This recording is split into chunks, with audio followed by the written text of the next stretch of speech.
Imainaya Huaucha Panacuna. ¿Cómo están, queridos hermanos, queridas hermanas? Nos encontramos a 10 meses de haber asumido este cargo en el órgano legislativo y también estamos ya en día 6 de agosto, donde el presidente del Estado Plurinacional, Luis Arce Catacora, seguramente va a rendir un informe al país.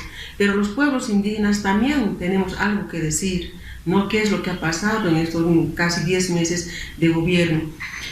Sin duda también tenemos que reconocer que hemos asumido un contexto, una coyuntura muy difícil, porque estamos atravesando esta pandemia, ¿no?, del COVID-19, que ha traído consigo una crisis sanitaria profunda, una crisis económica y crisis social.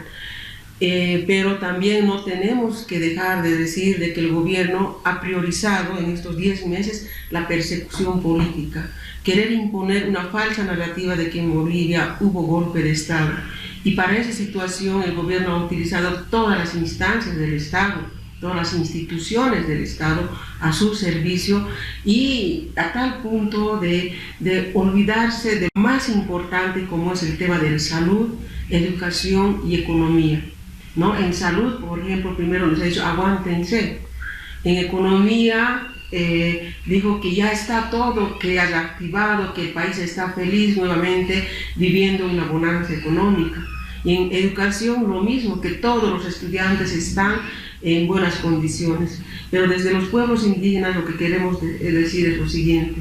En el tema de salud, en el mes de enero hemos presentado una petición de informe escrito al ministro de Salud para que dé cuenta sobre la situación en la que se encuentran los pueblos indígenas, porque no hay datos diferenciados, no hay datos donde diga cuántos pueblos, cuánta población indígena se ha contagiado, cuánta población indígena ha fallecido y cuántos se han recuperado. Pero no hay nada de eso. Hay un informe general como si fuera un Estado republicano monocultural. No hay nada de eso, de esos informes. Lo mismo pasa en el tema de reactivación económica.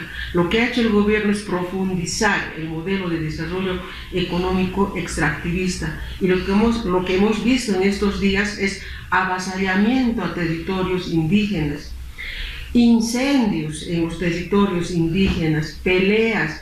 El INRA ha estado, ¿no?, ahí metido tratando de encubrir toda esta situación de problemas que se está viviendo en los territorios indígenas. El AJAMA, el brazo operador de las mineras, que está otorgando derecho minero, así se hayan titulado nuestros territorios, pero no se piensa en la reactivación económica de nuestros pueblos.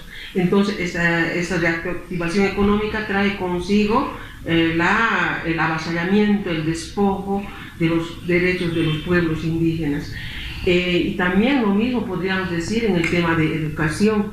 Los niños, las niñas, todos los días en las comunidades caminan 1, 2, 3 kilómetros buscando señal para bajar la tarea mediante el WhatsApp, porque con todo el sistema de internet que están utilizando, ¿no?, la mayor cantidad de población ha colapsado, ¿no? Han colapsado las antenas, las repetidoras seguramente. Entonces hay mínimamente un mínimo de acceso a internet en comunidades indígenas. En la mayoría no existe, entonces la señal se ha perdido y por eso los niños tienen que ir buscando señal. En algunos casos los papás no tienen para poder costearse la compra de un celular inteligente para que pueda coadyuvar en la educación semipresencial de sus hijos.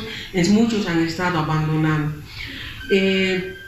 Por ese motivo, la Comisión de Naciones Indígenas ha realizado 8 peticiones de informe oral a 8 ministerios para que den cuenta sobre esta situación. Los pueblos indígenas no participan en la elaboración de planes y programas, no se sabe cómo se usa el fondo indígena. Hemos ido a visitar varios municipios, en algunos casos los municipios desde 2018 no reciben recursos porque el fondo indígena les ha congelado. Entonces esto también perjudica a los pueblos indígenas porque no están accediendo a esos recursos.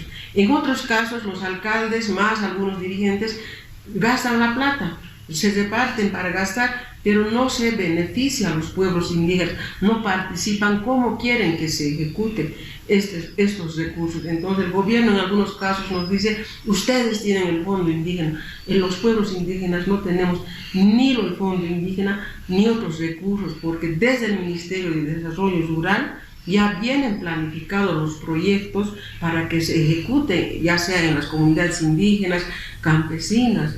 Muchos de ellos no son acorde a la realidad de los pueblos indígenas. Entonces los pueblos indígenas se postergan, se marginan automáticamente. Entonces en este 6 de agosto nada que celebrar, más bien nosotros estamos muy preocupados, más aún, aparte del COVID-19, aparte que avanza el modelo de desarrollo extractivista, también se está sufriendo el calentamiento global, los efectos del cambio climático.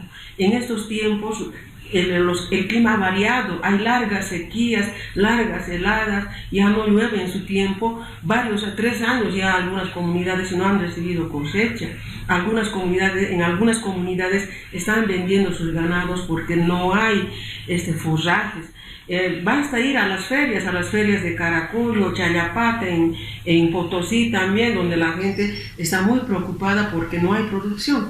Entonces, eso no ve pues el gobierno, ¿no? Esos son otros aspectos en cómo vamos a trabajar, cómo vamos a desafiar, por ejemplo, para sobrevivir en nuevos tiempos de crisis climática, sumado al COVID-19, donde los pueblos indígenas sí tenemos que participar. Entonces, desde este espacio estamos exigiendo eso, estamos reuniéndonos con los hermanos, con las hermanas, para exigir, ¿no?, sobre todo el derecho a la consulta para el consentimiento previo, libre e informado de los pueblos indígenas, y también estamos exigiendo que las autonomías indígenas sean una realidad, porque hasta ahora no se ha avanzado tampoco. Sí hay algunas autonomías indígenas, pero siguen siendo tratadas como si fueran alcaldías, ¿no?, a las alcaldías que hemos conocido. Entonces, más se habla pues que hay descolonización. No hay descolonización, lo que hay es uso del símbolo para el sometimiento de los pueblos indígenas. Eso es lo que yo les puedo informar y compartir con ustedes, estimados hermanos, hermanas, en estos casi 10 meses de ejercicio en el órgano legislativo. Muchas gracias.